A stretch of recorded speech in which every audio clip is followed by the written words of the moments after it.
পূর্বাঞ্চল প্রতিদিনে এই মুহূর্তে কয়েকটি সংবাদ নিয়ে আপনাদের সাথে রয়েছে আমি স্বপ্ন। বিস্তারিত সংবাদের আগে প্রথমে দেখে নেব হেডলাইন্স। দুর্নীতি দমন শাখার জালে গ্রেপ্তার বিডিও সহ কম্পিউটার সহায়ক। বিভিন্ন সমস্যা এবং দাবি নিয়ে প্রতিবাদে নামলেন আসাম বিশ্ববিদ্যালয়ের ছাত্রছাত্রীরা। বদরপুরে আল আমিনের ট্যালেন্ট ফেয়ার 9 জানুয়ারি। উদ্বোধনীতে থাকবেন বিশ্ববিদ্যালয়ের অধ্যাপক অশোক কুমার। পাচারের পথে সলগই ফরেস্ট কর্মীদের হাতে চেরা কাঠ বোঝাই মিনি লরি আটক, চালক পলাতক। কালো মাটিকে কয়লা ভেবে গুজব না ছড়ানোর আহ্বান কৈলাসহরে মহকুমা শাসকের। বরাকে প্রথম দিব্যাঙ্গ কনফারেন্স শিলচরে, থাকছে চাকরি, আয়ুষ্মান সহ বিভিন্ন সুযোগ। আসামে গামছা বুননের 20 দিনের প্রশিক্ষণ শিবিরের উদ্বোধন ঝরাগুলে। মধুরবন ইউথ ডেভেলপমেন্ট অ্যাসোসিয়েশনের ব্যবস্থাপনায় শিলচর মধুরবন্দে এসএস কোচিং সেন্টারে বসে আঁকো প্রতিযোগিতা। 11 থেকে 13 জানুয়ারি 3 দিনের আন্তর্জাতিক ফাইন আর্টস কর্মশালা অনুষ্ঠিত হবে করিমগঞ্জে। বিশেষ আকর্ষণীয় ওড়িশার জগন্নাথ সম্প্রদায়ের মহানাম সংকীর্তন, দিনভর উৎসব মুখর পরিবেশ জানিগঞ্জে।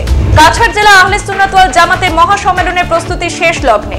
ভাই ভাই সমাজ উন্নয়ন সংস্থার ব্যবস্থাপনায় দুদিনের নাইট ক্রিকেট টুর্নামেন্টে খেতাব অর্জন করল সুইচ গেট 2 ব্রাদার্স দল। এবারে সংবাদ বিস্তারিত।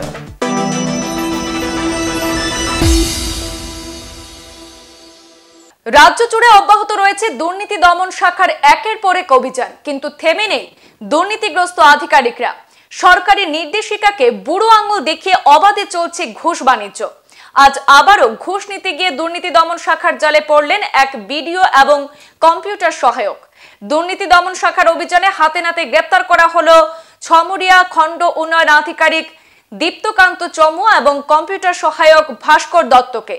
দীর্ঘ কয়েক ঘন্টা জেরার পর তাদেরকে গ্রেপ্তার করে নিয়ে যাওয়া হয়। এই ঘটনার পর স্থানীয়রা দুর্নীতি দমন শাখার অভিযানকে সাধুবাদ জানিয়েছেন। বিভিন্ন সমস্যা এবং দাবি নিয়ে প্রতিবাদে নামলেন আসাম বিশ্ববিদ্যালয়ের ছাত্রছাত্রীরা।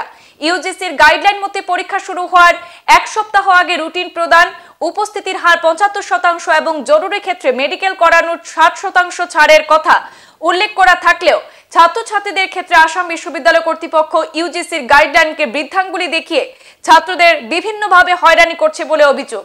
এদিকে উপস্থিতির হার ন্যূনতম 75% থাকা ছাত্রছাত্রীরা 1 নম্বর এবং মেডিকেলের ক্ষেত্রে 60% থাকা ছাত্রছাত্রীরা 5 নম্বর বেশি পাবে বলেও ইউজিসির গাইডলাইন বলা হয়েছে। কিন্তু শিক্ষক শিক্ষিকারা যতই নম্বর দিচ্ছে না কেন, তাদের কাগজপত্র পরীক্ষা করার অনুমতি না দেওয়ায় ছাত্রছাত্রীরা অসন্তুষ্টি প্রকাশ করেছেন। তাদের প্লেসমেন্টের ক্ষেত্রেও বিভিন্ন সমস্যার সম্মুখীন হচ্ছেন বলে এদিন জানিয়েছেন ছাত্রছাত্রীরা। গত বছর ইঞ্জিনিয়ারিং বিভাগে 0 প্লেসমেন্ট ছিল, কিন্তু কোনো প্লেসমেন্ট নেই বলে ছাত্রছাত্রীদের জানিয়েছেন আসাম বিশ্ববিদ্যালয় কর্তৃপক্ষ। অন্যান্য বিষয় তুলে ধরে অতি সত্বর সমস্যা সমাধানে বিহিত ব্যবস্থা গ্রহণে আসাম বিশ্ববিদ্যালয় কর্তৃপক্ষ এদিন আবেদন জানিয়েছেন আন্দোলনরত ছাত্রছাত্রীরা। বদরপুরে আল আমিনের ট্যালেন্ট ফেয়ার 9 জানুয়ারি। উদ্বোধনীতে থাকবেন বিশ্ববিদ্যালয়ের অধ্যাপক অশোক কুমার। এদিন বদরপুর প্রেস ক্লাব এই ফেয়ারে লিটল ম্যাগাজিন প্রদর্শনীর আয়োজন করবেন। এই ট্যালেন্ট ফেয়ার দেখার জন্য বরাকের বিভিন্ন স্কুল কলেজের পড়ুয়া, শিক্ষক সহ বিভিন্ন ব্যক্তিদের আমন্ত্রণ জানানো হয়। অনেক ঘাত প্রতিঘাতের মধ্য দিয়ে অতিক্রম করে শিক্ষা জগতে বদরপুর আল আমিন একাডেমি সামনে রাখলো আরেক মাইল ফলক। এবার বদরপুরের সুনাম অর্জনকারী আল আমিন একাডেমির উদ্যোগে আগামী 9 জানুয়ারি ট্যালেন্ট ফেয়ার অনুষ্ঠিত হতে যাচ্ছে। এদিন ট্যালেন্ট ফেয়ারের শুভ উদ্বোধন হবে সকাল 10টায়। ফিতা কেটে ট্যালেন্ট ফেয়ারের শুভ উদ্বোধন করবেন অসম বিশ্ববিদ্যালয়ের ফিজিক্সের সিনিয়র অধ্যাপক অশোক কুমার সেন। আল আমিন একাডেমির রহমতুল্লাহ শরীফ কনফারেন্স হলে এক সাংবাদিক সম্মেলন করে এই খবর জানিয়েছেন একাডেমির কর্মকর্তারা। আমরা যারা ফ্যাকাল্টি স্কুলে রয়েছেন সবাই ওদেরকে সহযোগিতা করে যাচ্ছেন। বিশেষ করে প্রত্যেকটা আর্ট এবং কালচার এই আমাদের ভারতীয় হিসাবে যতটা ইউনিটি এন্ড ডাইভার্সিটি এটাকে সামনে রেখে বিভিন্ন ধরনের কার্যসূচি, মডেল আর প্রজেক্ট ওয়ার্ক এগুলো হাতে নেওয়া হয়েছে। আমি আশা করি আগামী 9 জানুয়ারি সকাল 10টায় আমাদের এই প্রোগ্রাম ইনাগুরেশন হবে। আপনারা নিশ্চয়ই শুনেছেন এই ইনাগুরেশন প্রোগ্রামে Ashok Kumar Sen sir Assam university HOD physics, যিনি প্রায় পৃথিবীর 50টা দেশে গেস্ট লেকচারার হিসেবে লেকচার দিয়েছেন। ওনার খ্যাতি সুনাম, উনি যখন আমাদের এই ইনভাইটেশনের কথা শুনলেন, তারপরে উনি সাড়া দিয়ে বললেন আমি এগুলো চাই, আমি আল আমিন একাডেমিতে যাব। এবং আমরা ওনাকে চিফ গেস্ট হিসাবে এই প্রোগ্রামে আমন্ত্রণ দিয়েছি। উনি অ্যাকসেপ্ট করেছেন আমরা আশা করি ওই দিন সকালে 10টায় আমরা উনি আসার পর আমাদের এই প্রোগ্রাম ইনঅগ্রেশন করব। সোমবার কাকভোরে পাচারের পথে করিমগঞ্জ বন বিভাগের সরগই ফরেস্ট কর্মীদের হাতে ধরা পড়ে একটি মিনি লরি বোঝাই চেরা কাঠ। জানা গেছে এদিন মিনি লরিতে করে বনাক জাতীয় প্রায় 30 সিএফটি চেরা কাঠ নিয়ে এক চালক স্থানীয় পিংছড়া এলাকা থেকে রাধাপেরি অভিমুখে যাওয়ার পথে ফরেস্টের বিট অফিসের অধীন হৈলামছড়া প্রোটেকশন টিমের কর্মীরা তাকে আটক করে। এতে চালক সুযোগ বুঝে গাড়ি সহ কাঠ ফেলে পালিয়ে গা ঢাকা দিতে সক্ষম হলেও বনকর্মীরা কাঠ সমেত লরিটি বাজেয়াপ্ত করেন। দোহালিয়া ফরেস্ট রেঞ্জ অফিসের রেঞ্জ কর্তা প্রণব কলিতা, ডেপুটি রেঞ্জার প্রদীপ বারোই এবং বনকর্মী দিলওয়ার হোসেন কাঠ বোঝাই গাড়িটি নিজেদের হেফাজতে নিয়ে বিভাগীয় রেঞ্জ কার্যালয়ে নিয়ে যান। কালো মাটিকে কয়লা ভেবে গুজব না ছড়ানোর আহ্বান কৈলাসহরে মহকুমা শাসকের। প্রাচীনকালে বৃক্ষ দীর্ঘদিন মাটির তলায় চাপা পড়ে ধীরে ধীরে কয়লায় পরিণত হয়। সাধারণত কয়লা কালো বর্ণের হয়ে থাকে, যা কার্বনের একটি রূপ। আর কালো বর্ণের মাটি ঘিরে কয়লা ভেবে আতঙ্কিত শহর উত্তরাঞ্চলের এক পরিবার। কৈলাসহর ইরানি গ্রাম পঞ্চায়েতের 2 নম্বর ওয়ার্ডে ইসমাইল আলী ওনার বসতঘর তৈরির জন্য যখন ঘর নির্মাণের কাজ করছিলেন, তখন মাটি কাটতে প্রায় 2 ফুট নিচের সমস্ত মাটি কালো রঙের দেখা যাচ্ছিল। বসতঘর নির্মাণের সময় এই ধরনের কালো মাটি দেখে ইসমাইল আলী সহ এলাকার লোকজনের মধ্যে আতঙ্ক ছড়িয়ে পড়ে। অনেকেই অনুমান করেন এটা কয়লা হতে পারে। তড়িঘড়ি মহকুমা শাসকের অফিসে খবর দিলে ঘটনাস্থলে ছুটে যান মহকুমা শাসক প্রদীপ সরকার এবং অতিরিক্ত মহকুমা শাসক নবকুমার জমাতিয়া। শহর উত্তরাঞ্চলের ইরানি এলাকায় ইসমাইল আলী বাড়িতে গিয়ে গোটা ঘটনা প্রত্যক্ষ করেন মহকুমা শাসক এবং অতিরিক্ত মহকুমা শাসক। সেখানে যাবার পর তারা ভালোভাবে সেই মাটিতে আগুন ধরে কিনা সেটাও পরীক্ষা করে দেখেন। কিছুক্ষণ দেখার পর বুঝতে পারেন যে এটা কয়লা নয়, এটা এক ধরনের মাটি যার রং কালো এবং এটা কয়লা আকৃতিরও নয়। গোটা ঘটনার খবর খুব দ্রুত ছড়িয়ে পড়ে এলাকায় এবং বহু মানুষ সেখানে ভিড় জমাতে থাকেন। তবে মহকুমা শাসক এবং অতিরিক্ত মহকুমা শাসকের প্রাথমিকভাবে দেখার পর এটা কয়লা নয়, এটা এক ধরনের কালো মাটি বলে অভিমত ব্যক্ত করেছেন। তবে এই কালো মাটিকে কয়লা ভেবে এলাকাবাসীর মধ্যে একটা ভ্রান্ত ধারণার সৃষ্টি হয়েছে। তাই কাউকে গুজব না ছড়ানোর জন্য আহ্বান রাখেন মহকুমা শাসক প্রদীপ সরকার। 2 নং ওয়ার্ডে ইসমাইল আলীর বাড়িতে দেখা যায় হঠাৎ করে কালো মাটি পাওয়া যাচ্ছে এবং এটা নিয়ে একটা গুজব ছড়াচ্ছে যে এখানে কয়লা পাওয়া গেছে। এই বিষয় নিয়ে কি বলবেন? এখানে এই যে রিউমারটা, এটা সম্বন্ধে আমাদের কাছেও খবর এসেছে। আমি এবং আমার একজন ডিসিএম এবং রেভিনিউ অফিসার্সকে নিয়ে আমরা গিয়েছিলাম ওনার বাড়িতে। ওনার বাড়িতে গিয়ে দেখেছি যে Ismail Ali son of late Hatim Ali, Irani ward number 2 Amlichhara, যে জায়গাটাতে এই ঘটনা হয়েছে। এটা অ্যাকচুয়ালি এটা একজনের ঘর করছেন আর কি। তো যখন ট্রেন্স কাটছে ঘরের জন্য, এটা নিচ থেকে কিছু কালো মাটির মতো বেরিয়ে এসেছে। আমরা দেখেছি এগুলি কয়লা না, কয়লা তো শক্ত থাকে এবং যেই মাটিটা উঠছে এটা একটা কালো মাটি এবং এটাকে যখন জল দেওয়া হয় এটা নরম হয়ে যাচ্ছে। তো এটা তো কয়লা না। তো আমরা ওনাদেরকে বলেছি যে এটা নিয়ে কোনো ঘাবড়ানো বা কোনো আতঙ্কিত হওয়ার কোনো ব্যাপার নেই। আমরা দেখেছি কিন্তু এটা কয়লা না। আমরা প্রশাসন থেকে পদক্ষেপ নেওয়া হয়েছে। কিছুটা গুজব ছড়াচ্ছে শহর উত্তরাঞ্চল এলাকায় যে এটা কয়লা। তো এই বিষয়ে আমরা বলে দিয়েছি যে এটা কয়লা না। এটা তো যে বাড়ির মালিক উনি তো জানেন, ওনাকে আমরা বলে দিয়েছি এবং আশেপাশের যারা ছিল। তো এটা আপনারা সবাইকে আপনাদের চ্যানেলের মাধ্যমে সবাইকে জানিয়ে দিন যে মানুষের যাতে আতঙ্কিত না হয় বা গুজব যাতে না ছড়ায়। দিব্যাঙ্গদের জন্য সমর্পিত জাতীয় সংগঠন সক্ষম সংস্থার উদ্যোগে আয়োজিত হয়েছে দিব্যাঙ্গ সশক্তিকরণ সমাবেশ। এই সমাবেশে মুখ্য উদ্দেশ্য দিব্যাঙ্গদের মধ্যে সংগঠন তৈরি করে ভারত সরকার তথা আসাম সরকারের বিভিন্ন প্রকল্প যা দিব্যাঙ্গদের জন্য প্রণয়ন করা হয়েছে সেগুলিকে খুব সহজ উপায়ে তাদের কাছে পৌঁছে দেওয়া। 2016 RPD অ্যাক্টের মতে বরাক উপত্যকায় রয়েছেন 40,000-এর মতো দিব্যাঙ্গ। অনেকেই কেন্দ্র তথা রাজ্য সরকার প্রদত্ত বিভিন্ন সরকারি সুবিধা থেকে বঞ্চিত। ভারতীয় রেলের লাগু করা concession card lumping rail office থেকে করতে গিয়ে বরাক উপত্যকার দিব্যাঙ্গদের অনেক হয়রানি পোহাতে হয়। এই সমস্যা সমাধানের লক্ষ্যে এই সম্মেলন। এছাড়া নিরাময় ইন্স্যুরেন্স ও লিগ্যাল গার্ডিয়ান, অরুণোদয় তথ্য, দিব্যাঙ্গ ভোটার সচেতনতা, UDID কার্ড সহায়তা, আধার কার্ড সংক্রান্ত অভিযোগ, RBSK কার্ড তথ্য, চক্ষুদান, চোখ টেরা, ক্লকিয়ার ইম্পাল্ট এবং ফ্ল্যাট ফ্লিপ অপারেশন নাম নথিভুক্ত করার সহায়ক সামগ্রী এবং যন্ত্রপাতি সংক্রান্ত সাহায্য, দিব্যাঙ্গদের দ্বারা নির্মিত হস্তশিল্প প্রদর্শনী, সুকন্যা বৃদ্ধি যোজনা, রোজগার বা চাকরি মেলা, আয়ুষ্মান কার্ড, সেবা ভারতী ইত্যাদির মাধ্যমে দিব্যাঙ্গদের সহযোগিতায় এগিয়ে আসেন। যে 300 টাকা তাদেরকে দেওয়া হতো সেই টাকাও লুটপাট করেছে।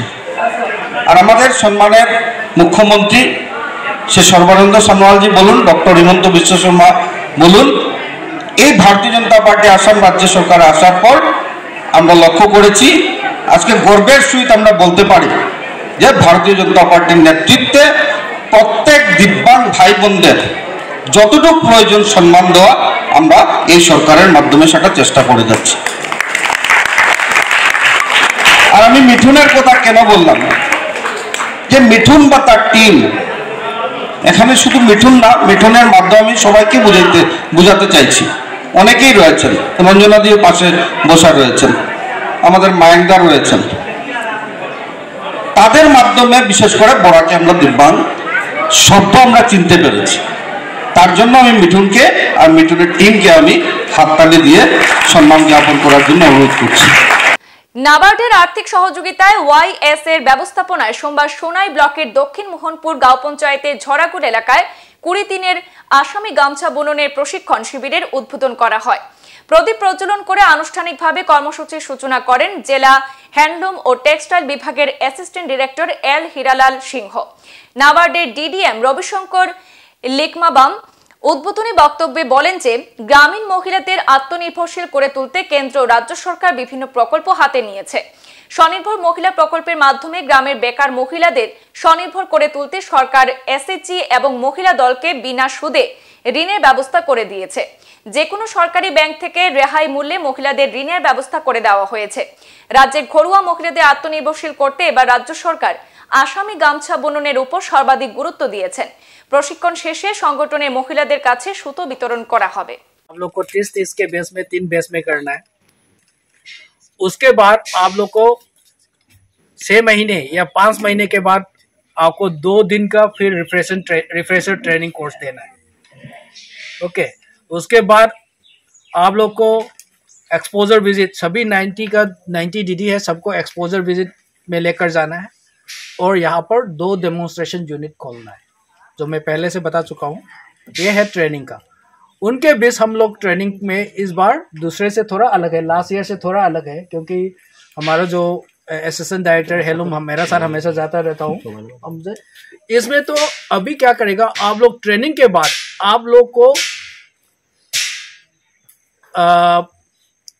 क्या बोलते हैं यर्न, या आप लोग को बनाने के लिए वर्किंग कैपिटल के हिसाब से आप लोग को सभी 90 का दीदी को वो यर्न देगा, तो धागा देगा।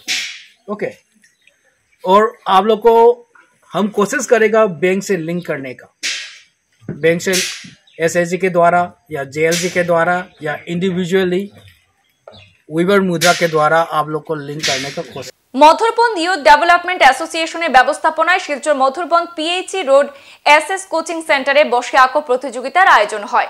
এতে 2 ভাগে বিভক্ত করে প্রথম, দ্বিতীয় এবং তৃতীয় স্থানাধিকারীদের পুরস্কার এবং সার্টিফিকেট তুলে দেওয়া হয়।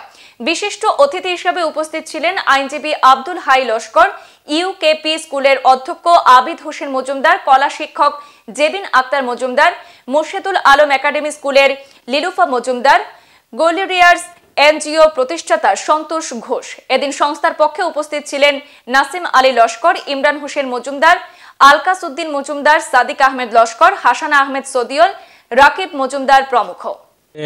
এখানে আমাদের ক্লাবের পক্ষ থেকে, আমাদের ক্লাব হইল ইউথ ডেভেলপমেন্ট অ্যাসোসিয়েশন, তো আমরা বিভিন্ন সময়ে কালচারাল প্রোগ্রাম করে থাকি। তো এবারে আমাদের জানুয়ারি মাসে প্রথম এই প্রোগ্রামটা, যেটা ছিল একটা আর্ট কম্পিটিশনটা ছিল 2টি গ্রুপ নিয়ে, একটা হলো সিনিয়র গ্রুপ আর একটা হলো জুনিয়র গ্রুপ। তো আমি আর কি বিশেষ করে আমাদের মানে ক্লাবের সংস্থার পক্ষ থেকে আর কি আমাদের যে মেম্বার্সগুলা অনেক সহযোগিতা করেছেন, তাদের জন্য আমি খুবই কৃতজ্ঞ। এবং আমাদের কালচারাল সেক্রেটারি, প্রেসিডেন্ট সবাই আমি পাশে পেয়েছি, এবং আমি এসএস কোচিং সেন্টারের ওনার হিসাবে আমি আজকে এই প্রোগ্রামে জড়িত ছিলাম, এবং ক্লাবেরও একজন সদস্য আমি। তো খুবই সুন্দরভাবে এই প্রোগ্রামটা পরিচালনা সবার সহযোগিতায় যে হয়েছে তা নিয়ে আমি অনেক গর্বিত। আজকে মানে শুধু আর্ট কম্পিটিশন হয়েছে আপনাদের? হ্যাঁ, আজকে তো শুধু আর্ট কম্পিটিশনই হয়েছে। তো আমরা মানে বিভিন্ন সময় অনেক ধরনের প্রোগ্রাম করে থাকি। আমাদের ক্লাবের পক্ষ থেকে আরেকটা ডিসিশন নিয়েছি যে আমরা 26শে জানুয়ারিতে আমরা রাত্রেবেলা, যেহেতু সকালবেলা আমরা মানে বাইরে কোনো কিছু খেলাধুলা করাবো, রাত্রেবেলা এখানে একটা অনেক মানে কুইজ কম্পিটিশনের আমরা আয়োজন করার মানে উদ্যোগ নিয়েছি আর কি, যার জন্য আমরা সবার সহযোগিতাও কামনা করতেছি। আজকে সিনিয়র গ্রুপের প্রথম হয়েছেন, নামটা একটু দিলে ভালো হয়। বিদ্যা শিক্ষার পাশাপাশি অঙ্কন কলায় পড়ুয়ারা কতটা পারদর্শী তা পরখ করতে বিশেষ প্রয়াস। করিমগঞ্জে আয়োজিত হতে চলেছে আন্তর্জাতিক ফাইন আর্টস কর্মশালা। করিমগঞ্জে সুপ্রতিষ্ঠিত সংগঠন বলিউড টলিউড নৃত্য নিকেতন আয়োজন করতে যাচ্ছে এই ফাইন আর্টস কর্মশালার। আগামী 11 জানুয়ারি থেকে 13 জানুয়ারি 3 দিনের এই কর্মশালা অনুষ্ঠিত হবে সরস্বতী বিদ্যা নিকেতনের প্রাঙ্গণে। এ নিয়ে কর্মকর্তাদের ব্যাপক প্রস্তুতি। আয়োজকদের পক্ষে অমিত কুমার নাথ এই বিষয়ে বিস্তারিত জানিয়েছেন। নমস্কার, আমি অমিত কুমার নাথ। আমার একটি প্রোডাকশন হাউস আছে, BHNN production, Indian film Mumbai. আর করিমগঞ্জ শিবাড়ি রোড এবং শিলচর রাঙ্গিরহাটিতে আমার স্কুল আছে, বলিউড হলিউড নৃত্য নিকেতন। তো প্রত্যেক বছরের মতন এবারও আমরা সাংস্কৃতিক অনুষ্ঠান করতে চলেছি গুয়াহাটির মধ্যে। তো আমাদের অনুষ্ঠানটি হচ্ছে জুন মাসে, এবং সেই উপলক্ষে আমরা একটি আর্টের ওয়ার্কশপ রেখেছি, ইন্টারন্যাশনাল ফাইন আর্টস ওয়ার্কশপ। তো এখানের মধ্যে আমরা বিশিষ্ট শিক্ষকরা আসছেন, এবং সেই শিক্ষকরা হচ্ছেন Gautam Chakraborty, sand artist of Assam; Rahul Pal, gold medallist, MBA sculpture, Tripura university; Suman Das, animation and film making, Delhi university. And আমরা বিশিষ্ট মানে চিফ গেস্ট রেখেছি এখানের মধ্যে renowned artist Dr. Shapon Pal, BBA from Calcutta University, MBA from Vishwabharati, Shantiniketan, PhD, Assam University. তো ওরা থাকছেন আমাদের সেই ওয়ার্কশপের মধ্যে। যে ওয়ার্কশপটি হচ্ছে বেসিক্যালি আমাদের এখানকার বাচ্চাদের জন্য আমি সেটা করাচ্ছি। যে ওয়ার্কশপের মধ্যে করানো হবে সেই ওয়ার্কশপটি এমনভাবে হবে যাতে নিত্য নতুন জিনিস, যে টিচাররা বাড়িতে গিয়ে করায় বা স্কুলে করায় সেই ধরনের কিছু নেই। যে বাচ্চারা এখানে এসে যে জিনিসগুলো শিখবে সেটা প্রাইভেট বা ওদের স্কুলের মধ্যে করানো হয় না, কারণ সেসব করাতে হলে অনেক মেটেরিয়ালস লাগে, অনেক জিনিস লাগে, এবং সেই প্রশিক্ষকরা হয়তো এই ধরনের মানে করান না, মানে অনেক ব্যাপার থাকে সেই ধরনের। এবং এখানে যে ওয়ার্কশপের যে কাজগুলো করানো হবে, আমরা যখন গুয়াহাটিতে সেটা কালচারাল প্রোগ্রাম হবে, সেই কালচারাল প্রোগ্রামের মধ্যে নিয়ে ওইখানে আমরা এক্সিবিশন করব, এই কালচার, পেন্টিং, আর্ট, ওইসব নিয়ে ওইখানে। বিশেষ আকর্ষণীয় ওড়িশার জগন্নাথ সম্প্রদায়ের মহানাম সংকীর্তন দিনভর উৎসব মুখর পরিবেশে অনুষ্ঠিত হয় জানিগঞ্জে। প্রতিবারের নিয়ে এবারও সোমবার জানিগঞ্জ মহাবীর মার্গ মহানাম সংকীর্তন উদযাপন কমিটির ব্যবস্থাপনায় আয়োজিত অষ্টপ্রহর হরিনাম আসরে ব্যাপক ভক্ত সমাগম হয়। এদিন দিনভর মহানাম সংকীর্তন পরিবেশনার পাশাপাশি প্রায় কয়েক হাজার ভক্তদের মধ্যে মহাপ্রসাদ বিতরণ করা হয়। এবারের ওই আসরে কীর্তন পরিবেশনায় অন্যান্য দলের পাশাপাশি আকর্ষণের কেন্দ্রবিন্দুতে ছিল ওড়িশার জগন্নাথ সম্প্রদায় বলে জানান আয়োজকরা। কাছাড় জেলা আহলে সুন্নাত ওয়াল জামাতের মহাসম্মেলনের প্রস্তুতির কাজ শেষ লগ্নে এসে পৌঁছেছে। আগামী 10 তারিখ অর্থাৎ বুধবার সোনার ধনেহরি ঈদগাহ সংলগ্ন মাঠে এই সম্মেলন অনুষ্ঠিত হবে। সোমবার এক সাংবাদিক সম্মেলন করে প্রস্তুতির কথা তুলে ধরেন সম্মেলন পরিচালনা কমিটির সদস্যরা। তারা জানান, আহলে সুন্নাতের সভাপতি শাহ সুফি জমিলুন নবী চৌধুরী বাগপুরীর সভাপতিত্বে এবং শাহ সুফি মাওলানা মাসুক আহমেদের সহ সভাপতিত্বে অনুষ্ঠিত সম্মেলনে প্রধান অতিথি হিসাবে উপস্থিত থাকবেন উত্তর পূর্বাঞ্চলে আহলে সুন্নাত ওয়াল জামাতের মুখ্য উপদেষ্টা আল্লামা শারিমুল হক লস্কর। 50,000-এর অধিক লোকের টার্গেট করে তৈরি করা হয়েছে বিশাল প্যান্ডেল। অনুষ্ঠানে থাকবে সব ধরনের সুবিধা। সম্মেলনে আগত ধর্মপ্রাণদের খাবারের ব্যবস্থাও করা হয়েছে। সম্মেলনে সবার উপস্থিতি এবং সহযোগিতা কামনা করেছেন তারা। আমরা আবার 2011-এর পুনরাবৃত্তি মহাসম্মেলনের রূপ দেওয়ার চেষ্টা করতেছি। আমরা বিশেষ আনন্দিত এবং সবার কাছে কৃতজ্ঞ, বিশেষ করে ধনেহরি গ্রামের প্রতিটা যুবক, প্রতিজন মুরব্বী এবং এই সুনাই এলাকার মানুষ আমাদেরকে যেভাবে সাহায্যের হাত বাড়িয়ে দিয়েছেন, উনাদের সবাইকে আমরার আন্তরিক অভিনন্দন এবং ধন্যবাদ জ্ঞাপন করছি উনাদেরকে। কাছাড় জেলা আহলে সুন্নাত ওয়াল জামাত, কেন্দ্রীয় যুব আহলে সুন্নাত জামাত, কেন্দ্রীয় আহলে সুন্নাত ওয়াল জামাত প্রত্যেক কমিটির শাখা প্রশাখা সবার সাহায্য সহযোগিতা আমরা পেয়ে যাচ্ছি। উনাদেরকে আমাদের অশেষ ধন্যবাদ আমরা জ্ঞাপন করছি। এখানে প্রায় 50 থেকে 60 হাজার প্যান্ডেলের ভিতরে বসার স্থান আমরা করেছি। বাইরে অনেক ধরনের ফ্যাসিলিটি, মেডিকেল ফ্যাসিলিটি থাকবে, পুলিশ কন্ট্রোল রুম আছে, ভিডিও আপনার প্রজেক্টরের মাধ্যমে আমরা প্যান্ডেলের অর্ধেক প্যান্ডেল প্রজেক্টরের মাধ্যমে আমরা শো করতেছি। অনেক ফ্যাসিলিটি আমরা আমাদের তরফ থেকে যতটুকু করণীয় আমরা করে যাচ্ছি। আশা করছি সবার এখানে উপস্থিতিটা কামনা করছি। বরাকবেলির বিভিন্ন প্রান্ত থেকে আলিম উলামারা, পীর মশায়েখ, শাহ সুবি সবার এখানে আমন্ত্রণ দাওয়াত আছে, ওনারা আসবেন।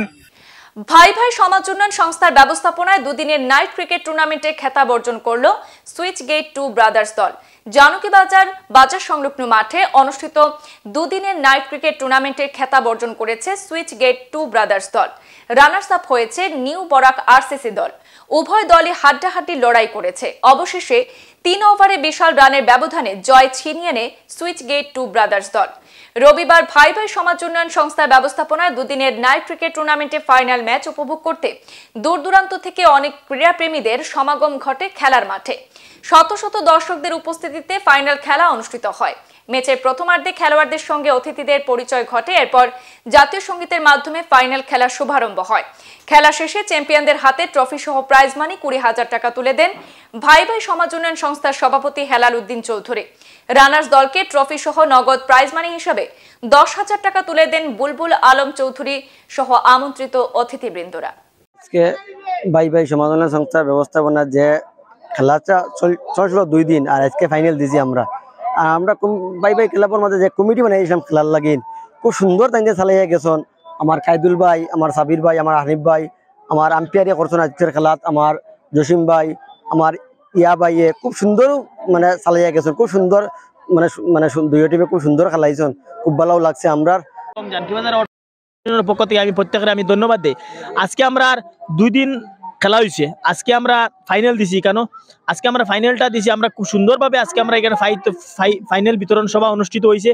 আজকে যেভাবে আমাদের ক্লাবের সদস্য এবং একটা কমিটি গঠন করে দেওয়া হইলো, সেই কমিটি যারা কিছু আমার যুবক বন্ধুগুলা অনেক কষ্ট এবং মানে ত্যাগ করে আজকে খেলা সমাপ্ত হয়েছে। আমি প্রত্যেকের আমি ধন্যবাদ দেই। এবং আজকে আমাদের এখানে আমার বাতিও যে আছে মানে সিমেন্ট বেছে তার কাছে সিমেন্ট বেশি করে নিবায়, আর মাঝে দিয়ে অ্যাডভাইস করলাম ছাড়িও না তুমি। সংবাদ এই পর্যন্তই, ফিরছি পরবর্তী অন্যান্য আপডেট নিয়ে, সাথে থাকুন। ধন্যবাদ।